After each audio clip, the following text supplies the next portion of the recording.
preparation of bathing of the baby. So before we proceed to our main procedure, let us first prepare the needed materials. So we have here the blanket, the baby, we have the gloves, we have the socks, clothes, bonnets, diaper, cotton, water, baby bath, and also the bathtub. So we do this first because we need to avoid the delay and also promote the warmth and safety of the baby during the procedure. Now, i-explain ko na kay mother kung ano yung dapat natin gawin. So, ma'am, good day po. Ngayon ay papaliguan po natin si baby. So, maaari po kayong makapag-participate and engage sa ating procedure through observing the step-by-step procedure. So, pinapaliwanag natin sa mother kung ano yung gagawin natin para maiwasan yung anxiety and also promote the newborn care education. Now, let us put the water here on top of it. Make sure natin na katamtaman lang or tama lang yung dami ng tubig para yung tubig ay below the umbilical cord. Maiwasan natin ang infection o pagbabad ng pusod ng bata.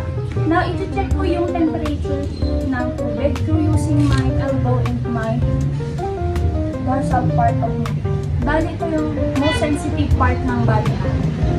I-check natin kung tama na ba yung init or yung nalipit. And through doing this, ay maiiwasan natin yung burns and hypothermia. Now, i-a-address ko sa baby.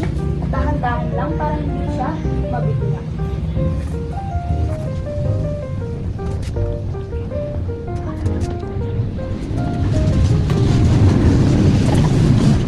Hahawakan natin yung bata using our non-dominant hand at ilalagay natin siya sa ear para i-close yung ear niya to promote the security ng bata. And ipapatong natin siya sa ating forearm.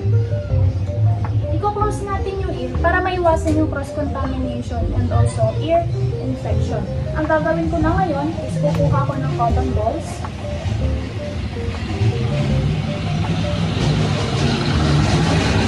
Lagyan natin ng tubig. At iwa-wipe natin yung mata ng bata. Paano ba mag-wipe ng mata ng bata? Dapat from inner to outer canthus. Kuha tayo ulit ng bubbles. Ibig natin sa water. At from inner to outer canthus. This is to prevent the eye infection. Now, kukuha tayo ng tubig para hugasan natin yung mukha.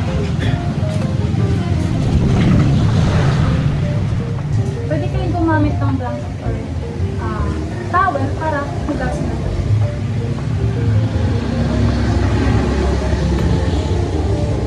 Make sure na tinatanggal natin yung mga blood, yung mga excess na dumi sa kanyang mukha.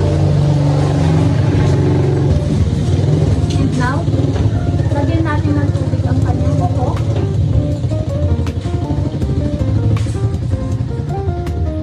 Make sure na nadip niyo yung kamay niyo bago mo ilagay yung tubig.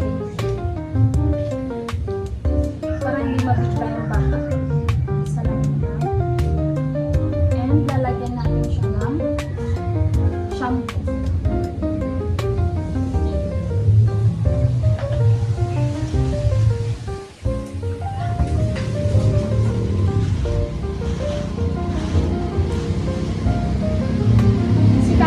Bawat part ay manilinisan. Ating bata. Kailangan nang babilis lang yung part ng paglilinis natin ng ulo dahil para maiwasan yung nalamigin ng bata.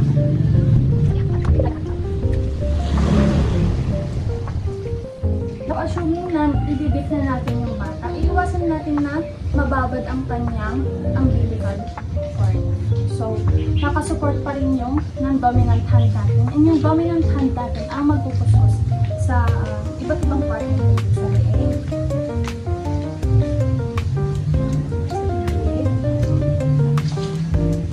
sa armpit,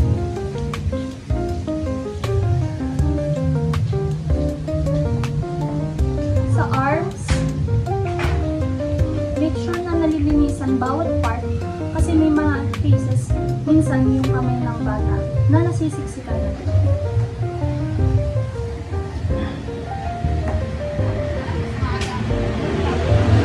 And also the now, after na nililinisan natin yung iba't ibang part ni baby, lilinisan naman natin yung likod niya. Susupport natin yung posterior parts. I-place natin siya using or holding the chin of the baby. Support pa rin. Basahin ulit natin. Lalagay pa tayo ng soap.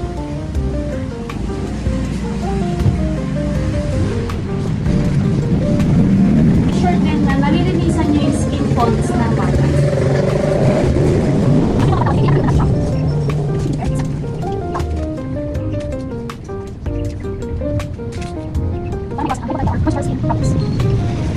At now, lilinisin na natin yung umbilical cord. Mawawalan tayo ng cotton. Lalagyan ulit natin ng butter. Ang paglilinis ay circular motion from 30s to 2s. After that, ilalagay na natin siya or ipiprepare na natin yung pagdadamit ng bata. So, first, ilalagay natin agad yung bonnet para hindi siya lang dito lang na nasusupport yung ulo niya.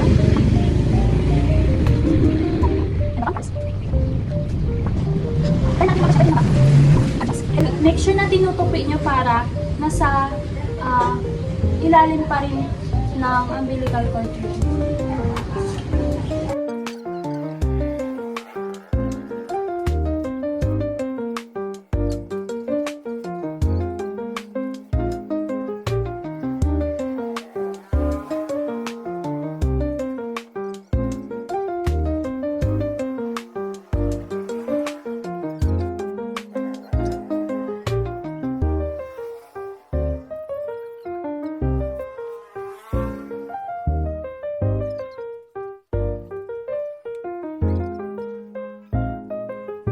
So now ready na si baby, ilalagay na natin siya sa bassinet. Maglalagay tayo ng name tag and ilalagay din natin siya sa also, ilalagay ko na yung documentation para sa proper care documentation, legal record, and also continuity of